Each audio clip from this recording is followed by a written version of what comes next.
Hey, good morning. How you doing today? I want to go home. You ready to go home? You just got there. No, I did. I've been since 5 o'clock in the morning. Well, I mean, come on. It's only 3 hours. I know. I want to go. Have a nice day, honey. All right. Thank you so very much, y'all. See you tomorrow. Bye-bye. Bye, guys. My favorite spot to go to early in the morning is Dunkin'. They do not pay me to advertise. Nevertheless, y'all come on in the room. Come on in the room. On this rainy morning here in South Florida. Ooh, that's hot. Ooh, that tastes good. Y'all come on in, come on in, come on in.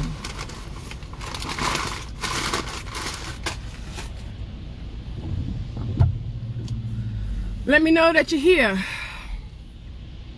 Let me know that you're here by saying, I'm in the room. I'm in the room. I'm in the room. I'm trying to get out in this rainy traffic. I hope you guys can hear me because I do have this windshield wiper on. Maybe I should put you all in my ear and get you from off of that. Let me see if this works.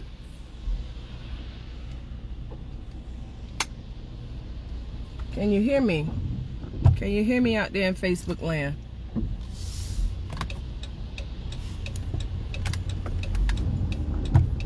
As I'm on my way to work, I thought I should talk about toxic family relationships or toxic families, period. I posted something this morning that I thought was, Jen, can you hear me okay? I got everybody in my ear. Let me know if you can hear me. You in the room. So I posted this morning about toxic family relationships and how we can set boundaries, how we can say no. Oh yeah, this is early in the morning, so you know in the morning when you're in the car, you do some weird things when you're by yourself. One of the things is me scratching my ear. It's crazy. But how we can set boundaries with these people and how we can, or how we don't have to run every time there's a crisis, how we don't have to insert ourselves. And the main thing that I liked the most about this particular post that I posted this morning was how I don't need the approval of my family to be successful. That was a hard one for me when I was just trying to come up and get out of the situations that I was in.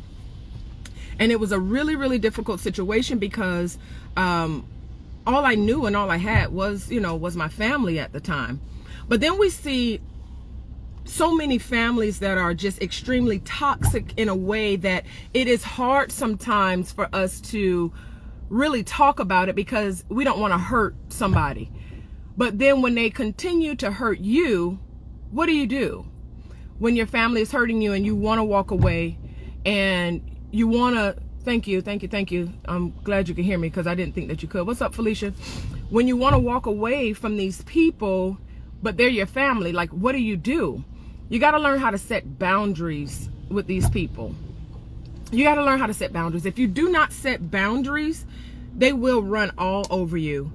I don't know how people do these videos in the morning. I'm telling you, this is overwhelming sometimes. Like, this is just crazy. I'm driving in this Florida rainy weather, and this is really weird. Maybe I shouldn't look at the camera. Maybe I need to just drive. So it is really, really imperative that we learn how to set boundaries. And you have to set clear boundaries with families, and you have to set clear boundaries with friends. The reason why is because they don't know how to treat you unless you tell them. They don't know what you need unless you tell them. And if they can't comprehend, or if they're not willing to accept your terms, it is okay to walk away. It is okay to say, I don't want to deal with this, and it is okay to walk away. Especially if you are an adult and you do not have to rely on your family for financial or for housing, for anything, if you don't have to rely on them for anything, it is okay to say no. So I came on here today to help somebody this morning. I have a friend girl who wanted me to share a video about toxic women in relationships with their male sons.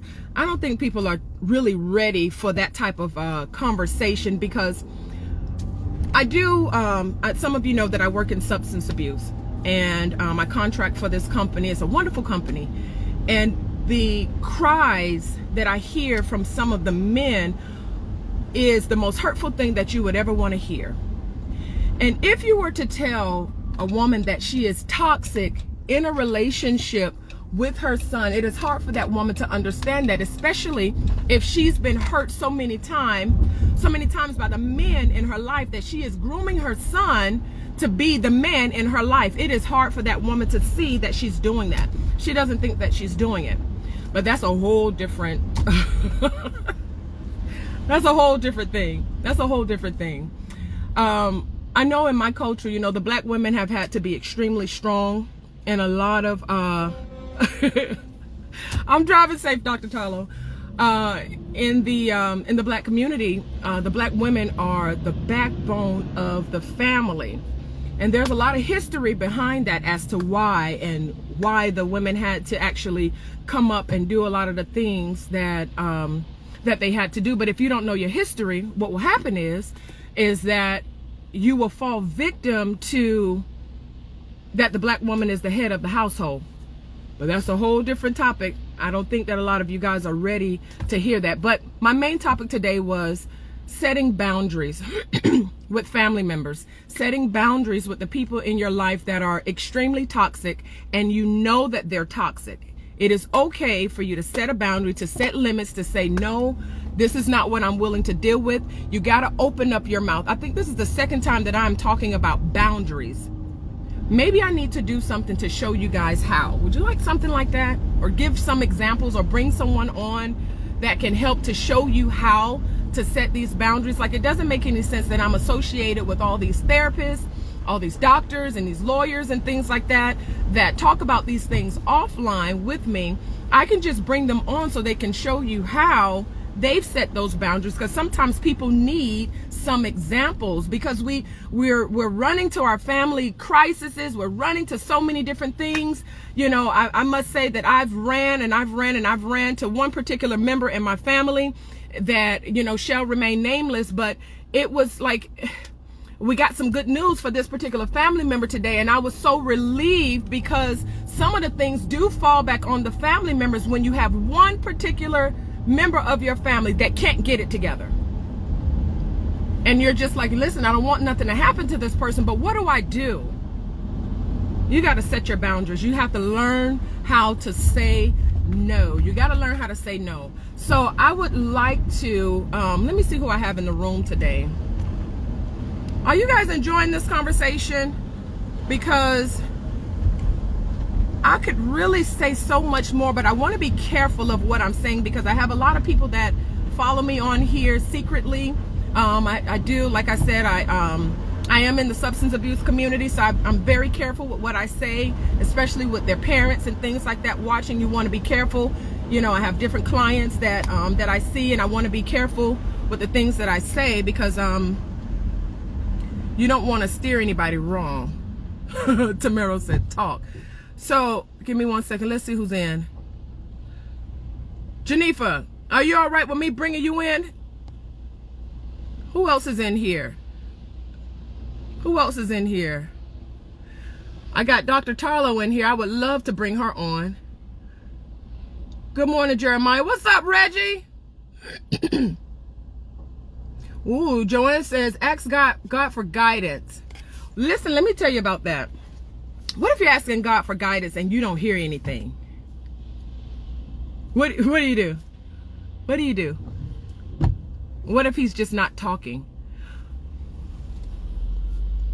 What do you do when you're trying to rebuke something and it's just not buking? What do you do? If you don't learn yourself how to speak and open up your mouth, you know, so I'm going to give you this example. I have children. I have 3 children. I have 2 girls and 1 boy. and I allow them to have dialogue with me, which in return, some old school people would think that it's talking back. For me, it's not talking back. I need to understand them. If I don't teach them how to communicate with me, being their mother, how are they going to communicate with the world? If I don't teach them how to set boundaries, even with me, because sometimes I can go overboard. Do this, do that, get this, get that. And they're just like, Mommy, gee whiz. And I'm like, okay, I can be a little overbearing sometimes. If we don't set a dialogue with our children in the beginning and letting them know, like, my children know enough about me that other people cannot come and tell them anything about me, because that's my business. Nobody can tell my children anything about my past that I haven't already told them. So much so to where my children now say, if they hear somebody talking about me, they say, oh, my mama already told me that, and why are you talking about my mama? I absolutely love it. They're setting boundaries even with my family to tell them, you ain't gonna talk about my mama like this. Or whatever you need to know about what's going on in my house, you got to ask my mom and dad, because that's not my business. I've taught them early. I've taught them early. What's up, Amanda? I've taught them early. So what do you do when your family is extremely, just continuously toxic? Another story of, I don't spank my children. I learned that from a gentleman by the name of, oh my gosh, why am I slipping his name right now? And he does wonderful podcasts. Minister Lionel Nelson. I remember I used to carry a belt to church with me, because this is when my kids were little. And I used to carry a belt to church all the time. And he would be like, give me this belt. And I say, no, because my kids are going to be all over the place. He's like, your children are not afraid of you. They're afraid of the belt. They're still going to do the thing that you're asking them not to do because they are afraid of the belt. They're not listening to you. You don't have authority. So I would say, what are you talking about? It took me a long time to grasp this, because from the old school, I was taught this was some toxic ass behavior. Like, it was just a toxic mess. You got to get your children in line. Spare the rod, spoil the child. What is the rod of correction? Because it doesn't always mean that you got to put your hands on people. What are we teaching our children? My children speak freely to me. I speak to them. They listen to me. They mind what me and my husband tell them to do. And I don't ever have to put my hands on them. I don't ever have to put my hands on them. So what do you do when you have all these people that are telling you, oh, you got to do this, you got to do that? No, these are my kids. And we have a wonderful communication. We have a great dialogue, so that if someone even tries to do anything to them outside of what I've taught them, they're comfortable enough to be able to talk to me and their father. So I was taught a long time ago, you got to just beat them. They shouldn't be talking back. Well, no, they need to have a communication. They don't know how to talk. So I got to teach them. Come on, somebody. Y'all got to come in the room. Who want to come on camera with me? Y'all got to help me talk about this. Come on. Who want to come on with me? Don't get scared. Now, what's up, Seabass? Maybe God's guidance. Wait a minute. What did she say? Maybe God's guidance. You to speak to us. Oh, Tish. I had to learn this. I allow my daughter to tell me no sometimes. Yeah, it's okay for the children to say no, but with respect. Like, you know your kids. But the old school people, they're not with it. They're not with it. I even have to tell my kids sometimes when we're going to certain churches and things like that, if we're just visiting, listen, these old school ladies, they're not with that foolishness. They might just pop you. And I still respect my elders, and I have to teach them how to respect their elders. I'm going to give you this. I shared this a while back with my son. He was in church, and it was cold. It was when Florida was just getting really cold, and he was like, Mommy, I'm cold. I was like, well, you're coming into church, and I don't need them saying anything to you, so let's go ahead and just take your hat off. And he was like, well, all the other women in here got their wigs on. Why do I have to take off my hat? Can they take off their wig? Their head's warm. That tickled me so much. That tickled me. And I said, baby, I don't understand. Like, I'm still doing this toxic foolishness. My son was cold. His head was cold. I'm telling him to take off his hat to appease the people that were there. Oh my goodness, that was funny to me. You don't need to have your kid shout down and not communicate with you because you would go to someone else. It might be more harmful than helpful. You're so right. Thank you, Joanne. Thank you. Well, listen, I thought this was really cool. Maybe next time I can do something with one of, like I said, one of these therapists that I communicate with, or one of these doctors that can talk about or give more examples. I've given them before of how to set boundaries, and I guess I could leave you with one, and one is to open your mouth and say no. Don't answer your phone. You don't have to. It's your life. You only have one life. One life. One life. You get to choose to live, or you get to choose to just live in hell. I refuse to live my life according to somebody else's standards who is not where they should be anyway. Hello, somebody. I just can't do it. I refuse to continue to live my life according to somebody else's standards who are not in the place that they should be themselves. It's just not going to happen. I refuse. So with that being said, Tamara said hello. With that being said, I think I need to sign off. It is raining here in South Florida. I don't know. The weather doesn't know if it want to be cold, so I dress for, like, just in case. I got a scarf. My sweater is in my office. I'm dressed for whatever. I don't know. Whatever's going to happen. But I want you guys to be mindful. Be careful with your children and how you communicate with them. Have a conversation with them, because your children are not, they're not stupid. They're not dumb. They are smarter and more clever than you think that they are. They comprehend very well. And sometimes the funny thing is that I can sit with my children when I need encouragement. The things that I have said to them, they actually give it back. My husband, the things that I share with him, or the things that I need, I get it back because I put so much out. I refuse to give the world all these wonderful things of who I am and not give it to my family first. The devil is a liar.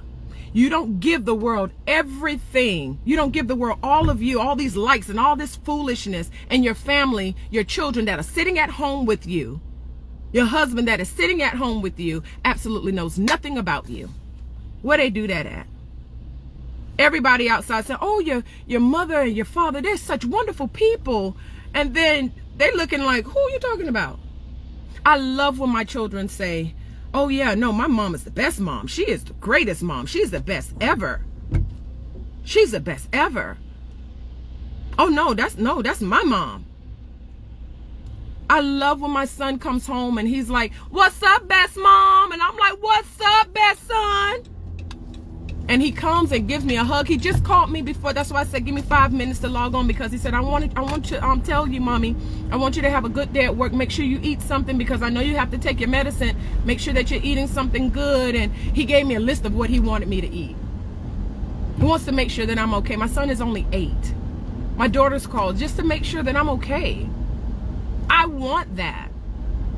When you're outside family, when you're looking for it from them, and they don't want to give it to you, the ones that you have sitting in your house are waiting for you to ask them how their day is, and can we have a communication. You don't want your children to come down to be seeing me. You don't want to have to ask me, Tiesha, how do I get my child into a substance abuse detox center because they've tried to overdose. Some of you parents on here, there's so many truths as to the things that your children are going through and that they want to talk to you about. But if you don't sit and talk to them about it and work on yourself, you will lose your children. Stop worrying about your outside family. Worry about the people that's in your house that you have to provide for, that you're caring for. Let them say that you're good. Let them give you the likes and the hearts and the comments. Because if you're putting it into them, you will get it back. So that's my spiel for today. I am almost to work, and I'm usually there by 8:30. But today, I don't know. I was just really feeling this in my spirit, real strong, to just kind of share this. I don't know if I've helped anybody this morning. I think I should do more of this, but I just don't like coming on like, I don't know. I don't like to do it, but I've been getting so many people literally asking me, will I do this? And today was the day for me to do it. When I saw that post talking about toxic families and relationships, I couldn't help myself. I couldn't help myself. So do you guys have any, this is how I usually do my groups or my clients when I'm finished with them. I always ask them, do you have any comments or concerns? Is there anything that you would like to say? Any questions that you have that you want to ask? Or is there something that you would like for me to do next time? Or is there something that you got from this that you really enjoyed? This is your time to put it up. Or if you're just ready to get off, just say, I'm ready to go, Ty, and I'm gonna let you go. But first I gotta make this left turn. All right, Marlon said keep doing it. What you say? I'm glad I caught you when I did. Oh, Tamaro. Let me see. A real blessing. My great grandson always say that to his mommy. Aw.